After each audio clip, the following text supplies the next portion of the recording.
Okay, in this video, I'm going to show us how to import an exported XML model file.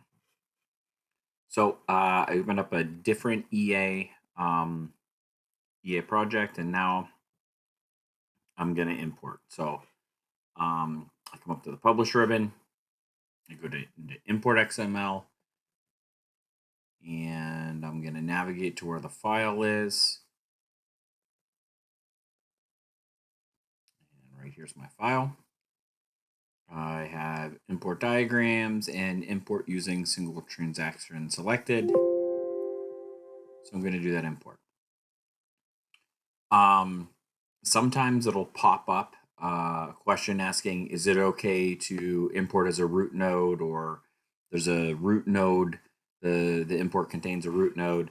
This is a root node right here. So it's asking, hey, can we create another root node out in your project for the file that's being imported. So typically I click yes, and so this is the import that was done. Now now let's say I had already, so that's how I import to a new model. Let's say I wanted to re-import to this model. So right here is the model that it originally came out of. So now I'm going to import it, but I want to create a new view right next to this component view. So EA keeps track of every element. So if I come down in the properties, and right here is the GUID for this element. So I clicked on it, I have my properties window shown here. I go all the way to the bottom, and here is the GUID for that element. Each element has a different GUID, and they're unique.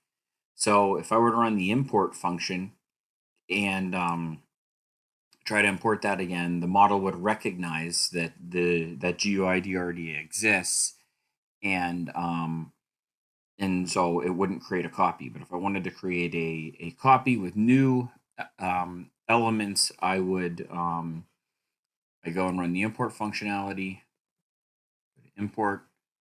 I have the same file, but this time I'm going to strip the GUIDs and click import.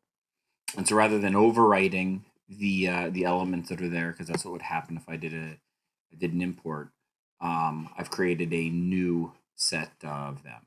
And so let's just look at the view. You can see this was the original, and there's the new one. Note when I jump back and forth between these two, the GUID is changing. So there it is, import export functionality in EA. Pretty simple and straightforward.